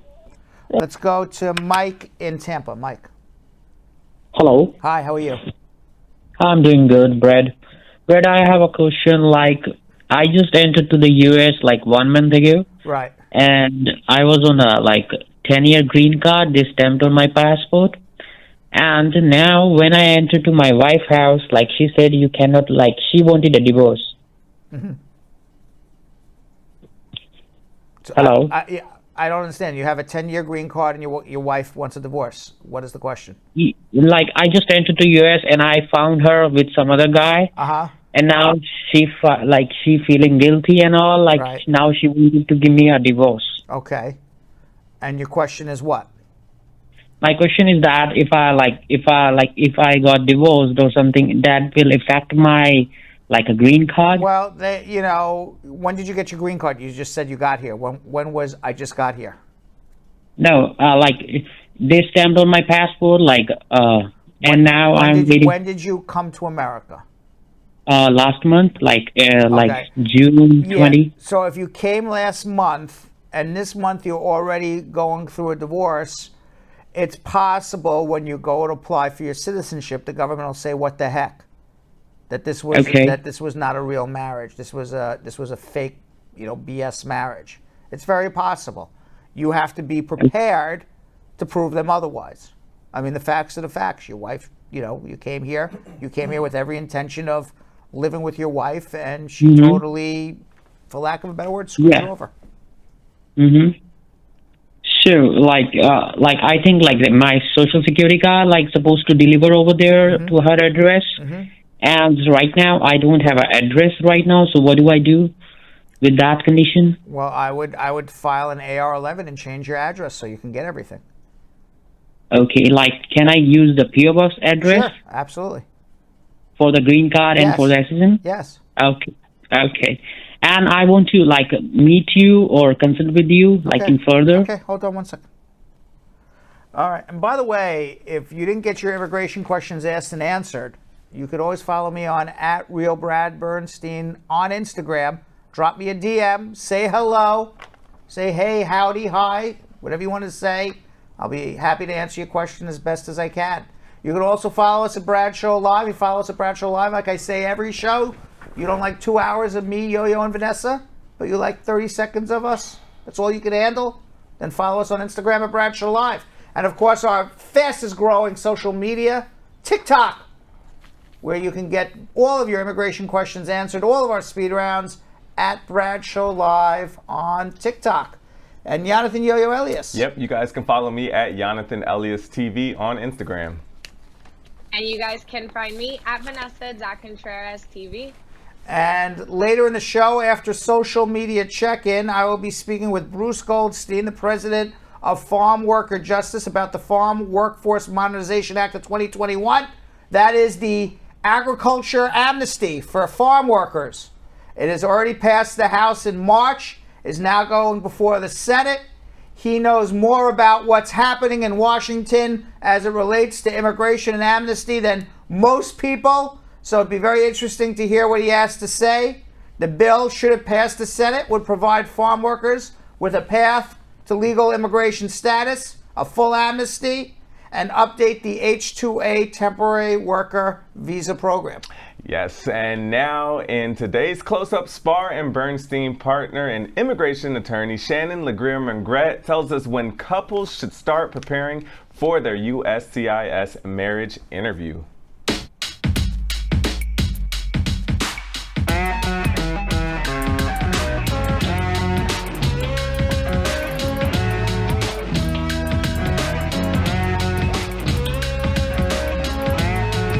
I believe that they should start as soon as possible. So I tell a lot of the clients, they come in even before they get married, which is great.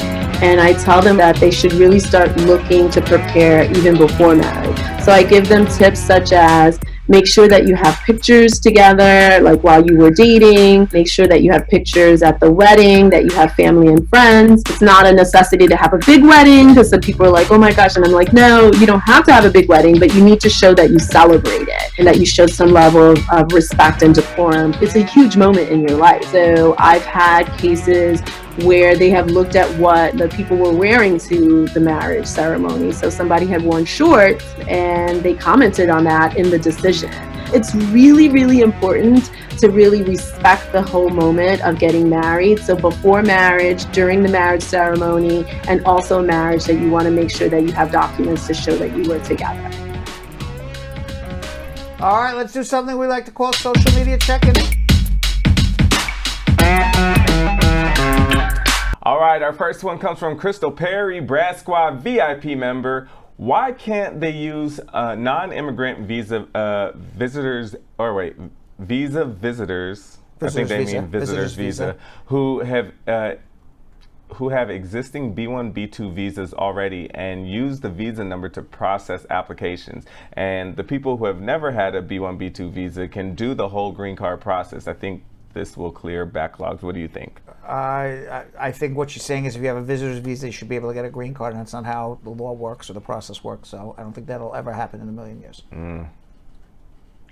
Jake Abigar, another VIP, Brad Squad VIP member. Can I renew my green card or apply for citizenship even if I have a felony on my criminal record? I don't know what the felony's for, so we got to find that out. Christy Prado Villegas Martin, a Brad Squad VIP member, a Mexican citizen who missed an immigration court day in 2014, got arrested and charged with domestic violence in 2016. He got deported a few months after he got arrested. Can he apply for asylum? I doubt it. But you can try. Great G Boyan Fatson, another Brad Squad VIP member. After our green card interview with immigration, my wife withdrew my case and lied that I was still seeing my ex-wife, in which she was the one who committed the offense. I received a letter from immigration regarding this 2 weeks ago. What can I do? Well, I'm confused. What happened? Who lied about what? Yeah, sounds okay. So Dicey. after our green card interview, Right. yes. After our green card interview with immigration, my wife withdrew my case and lied that I was still seeing my ex-wife. Understood now. In Okay, which fine. She was and now the you got one and who now committed the offense. Okay, so now and he got a letter from immigration saying what? Denying the case. You got a letter denying the I case. received a letter from immigration. You got regarding denied, this right? 2 So weeks ago. you are She's the petitioner. you are maybe. like everybody else. Okay, you're in a marriage that breaks down. You can, make up with your wife, send flowers and chocolates, and have her file again. You can file a VAWA case if there was abuse. Obviously, lying about your situation to purposely try to get you denied, deported, whatever it may be, could potentially be a small portion of a larger pie of abuse. That this would be a typical thing that you would try to do to manipulate. Or get divorced and remarry again. All right, Be Smooth Valentine on Facebook. My big brother is in West Africa. He's trying to apply for a student visa. What can he do? Get accepted to a school first and prove he's going to return home after school is over. Elizabeth Carahan on Facebook. Can a green card holder parent file for a child who is not living in the U.S.? Yes, of course. McDermott Shirley on Facebook. My friend's daughter is 17 years old. She had her interview done December 2020 and was told her dad needed to send tax transcripts, which were sent. They're still holding her passport and they are not resending or responding to emails. What should we do? Keep harassing them. Shay Kens on Facebook. How long does it take for an I-601 waiver for spouses to be approved? Over a year these days. Kanini Got Pickney on Facebook. Can I use my debit card to process my payment to USCIS or only credit card or money order? You can use a credit card or debit card. It's fine. And last one from CE User on Facebook. What is the best way to talk to a human person at USCIS on the phone? What is the keyword? The virtual operator is useless and we keep going in circles. The key word is hang up, stop frustrating yourself, and call a lawyer. There is no key word. I was about to there. say, yeah, right. That's probably the best way. All right, so I recently spoke with Bruce Goldstein, the president of the nonprofit organization Farm Worker Justice, which works for the rights of migrants and seasonal farm workers. Bruce's organization is currently advocating for the Farm Workforce Modernization Act of 2021, which is before Congress and would provide farm workers with a path to legal immigration status and update the H-2A temporary worker visa program. As Bruce explains, there are an estimated 2.4 million farm workers in the United States. The majority are immigrants, and at least one half are undocumented. So this bill would be life-changing for many Americans. For many of America's most essential workers. This is the guy who is on the front lines advocating in Washington, D.C. for amnesty. So hopefully we're able to get this going. If not, we will go back to more social media questions in a minute. Let's see what happens. I think Julian needs to rewind the tape a little bit. Yeah, because we're using those cassette recorders. So he's got to rewind it, He's like taking his finger and you remember that? Remember that with the cassette? Right. So so Julian's like, I got my finger in the tape. I'm going back. Now we don't have any tapes. We're a little more modern than that. Yeah. But I am told that we will have Bruce on in any second now. But what's most important with the amnesty is until the Senate passes something, we need the U.S. Senate to pass something. And it's either going to be bipartisan, which is what Biden wants, or it's going to be 50 Democratic senators and Kamala Harris, which is what the progressives want. Let's watch. Bruce Goldstein is the president of Farm Worker Justice, a national nonprofit organization that works to empower migrant and seasonal farm workers by improving their living and working conditions. Recently, a new legislation, the Farm Workforce Modernization Act, passed in the House and is now waiting for a vote in the Senate. Bruce joins me to discuss farm worker justice and what this new legislation would mean for both farm workers and their employers. Welcome, Bruce. Thanks for coming. Thanks so much for having me, Brad. I really appreciate it. So what type of advocacy work does Farm Worker Justice do? Farm Worker Justice seeks policy change in Congress and federal agencies.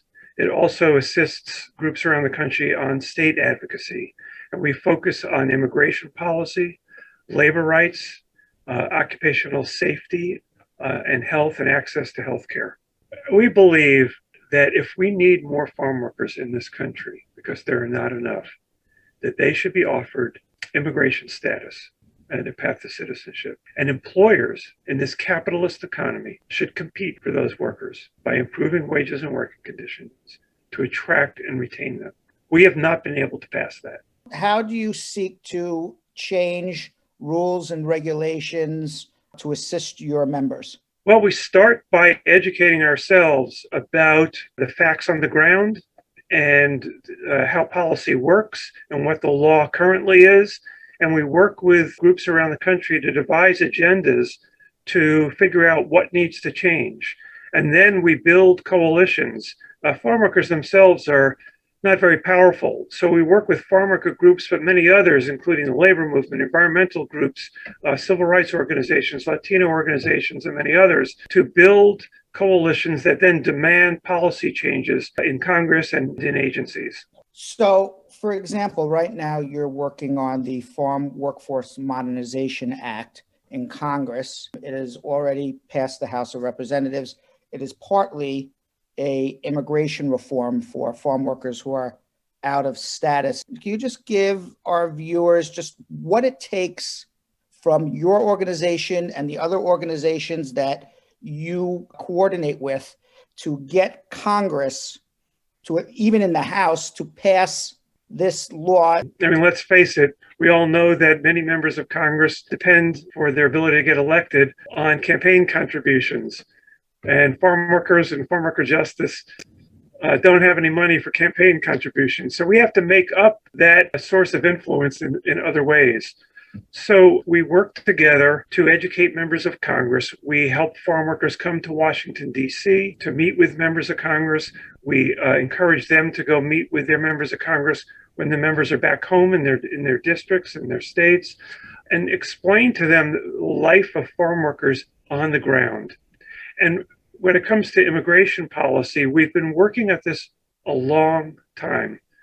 For many years, many farm workers have been undocumented, and we've been asking for immigration reform legislation that would grant undocumented farm workers and their family members the opportunity for immigration status and citizenship. And we've been rejected many times. On the other side, many agricultural employer associations have been saying that they're unhappy. And so some of them have been lobbying for really troubling legislation. It'd be very harmful to farm workers. They'd basically be able to bring temporary foreign workers in on temporary work permits with no rights and no access to the justice system, no path to immigration status or citizenship. And so what it's taken over many years is fighting against those proposals by agribusiness. And we've done that, again, by building coalitions, writing, visiting members of Congress, getting media, doing social media. And when efforts by the agribusiness groups and growers have been made in Congress, we've lobbied to defeat that legislation. So what's been happening over a period of years is that we've not been able to get past legislation that we've wanted, which would be very generous in its approach to immigration reform towards farm workers who deserve it. And the grower groups have not been able to get their immigration reform passed. And so there's been this stalemate. And that led some years ago to efforts to see if there wasn't some way to reach a labor management agreement that would also have the support of Democrats and Republicans. And now you have this Farm Workforce Modernization Act. It passed the House of Representatives on March 18th. As you know, the last time special immigration reform was passed for farm workers was during the Reagan era, 1986, special agricultural workers. So how much bipartisan support did it have? It had significant bipartisan support. Almost all Democrats except for one, voted for it, and 30 Republicans voted for this legislation. In the House, the two main leaders of the effort to pass the bill were bipartisan. One was Representative Zoe Lofgren, who chairs the Immigration Subcommittee in the House, and the Republican was Representative Dan Newhouse of Washington State, who was the Secretary of Agriculture of the state of Washington, and he is a farmer. In comparison to the rest of what's going on in Congress these days, that was pretty good. Were you surprised you got that many Republicans? I was expecting roughly that many. We hoped for more, actually. But immigration is an issue that a lot of Republicans want to oppose. They want to base their reelection campaigns on being anti-immigrant. What did the House of Representatives actually pass? Well, the Farm Workforce Modernization Act basically has two components. One is it would grant undocumented farm workers and their family members an opportunity to earn legal immigration status and U.S. citizenship. The second part of the bill would revise the H-2A agricultural guest worker program. And that is a program that it originates during World War II, and it allows agricultural employers to bring in foreign citizens on temporary work permits when they can show that there's a labor shortage. So the bill would basically create that earned legalization program and revise the H-2A program. Once a person has certified agricultural worker status under this bill for 5 years, and it shows that they have worked the requisite 100 days in agriculture per year, they can apply for a green card and get permanent immigration status. And 5 years later, they can get U.S. citizenship. And at the same time, the farm worker gets a green card, so with their immediate family members. So this access to immigration status and citizenship is opposed by a significant number of Republicans. And so the goal is to cobble together a coalition, a bipartisan coalition in the Senate that gets the 60 votes necessary to pass the bill. All right, tomorrow we can catch more of my conversation with Bruce Goldstein, more about what's going on with the farm worker amnesty. But right now, let's go to 9 questions, 50 seconds. Social media speed round. There's no such thing as a speed round. There is no social media speed round. Let's just speed round. All right, you ready? Yep. Last time I did it, we did it so casual. I don't want to tempt fate twice, though. Right. You ready, Vanessa? Okay. Let's do it. Let's do it. Is it possible customs will not allow me in even with AP? Well, if you have an advanced parole, you should be allowed in unless you're inadmissible somehow. What category of AP should a TPS holder apply for? You're entitled to advanced parole, period. There's no category. If I have a green card, am I LPR? Yes. Do I need to live with my spouse for our marriage to be bona fide? Almost certainly. What is a mandamus? That's a lawsuit to force the government to make a decision on your immigration case. Can I get a Canadian residency with U.S. citizenship is pending? Yes. Are DACA applications being accepted now? Yes. Once you approved by USCIS, how long until we get an interview date? I don't know. Yeah. All right, we're going to blow up. I don't know when you're going to get an interview date, but I just realized also I take back an answer.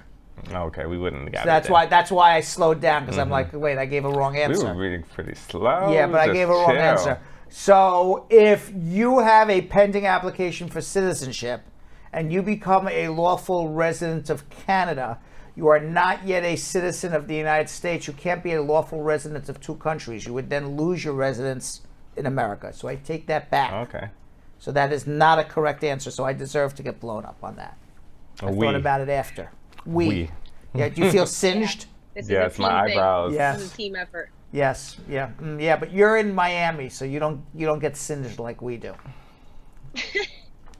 My soul does. My soul. Your soul does. All right. Good answer. Let's get to the comments of the day. Comments of the day. What do we got?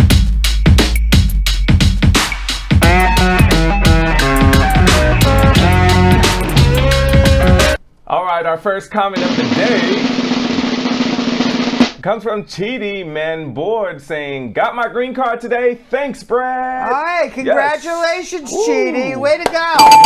Way to go. Even Julian's happy. Yes. All right.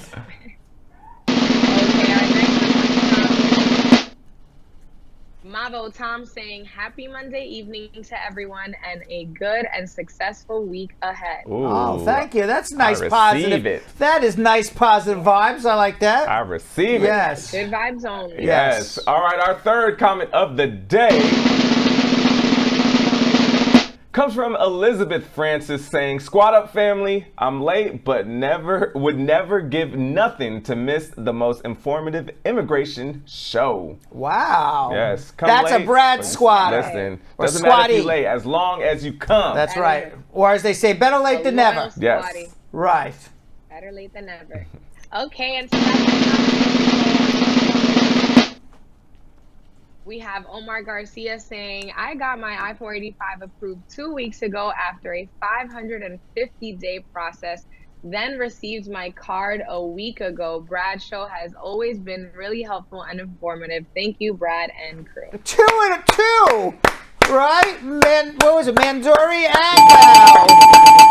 Omar. That's amazing. Congratulations, Omar Garcia. Yes. I love hearing all good news, all positive vibes. Because of you, Brad. All right, let's keep it up. We're having Tuesday tea tomorrow. Happy Fuzzy Monday to everybody. We'll see you all tomorrow. So, Sam, as part of the production, we have to say this disclaimer at the end of the show. Do you mind reading it for me? Okay, but you know, Brad, I have to do everything around here. It's bad enough I've got to remember everything that happened on the episode from the previous day. Forget it. I'll do it. The proceeding was information only and not specific legal advice. Consult an attorney about your individual situation. Prior successful results do not guarantee a similar outcome in the future. To make an appointment with the Spar and Bernstein Law Firm located at 225 Broadway in New York City, call 1-800-529-5465. That's 1-800-529-5465. Easy to remember, 1-800-LAW-LINK. That's 1-800-LAWLINK. Once again, make a call to 1-800-529-5465. And of course, link up with the law offices of Spar and Bernstein, located at 225 Broadway on the 5th floor. If I were you out there, make the call, make the link, make the connection, make it Spar and Bernstein. 1-800-LAWLINK. That's 1-800-529-5465. And now, conveniently located in Hartford, Connecticut on 1 Congress Street. Visit us in Connecticut or in New York at 225 Broadway. That's 1-800-529-5465. 1-800-LAW-LINK. 1-800-529-5465.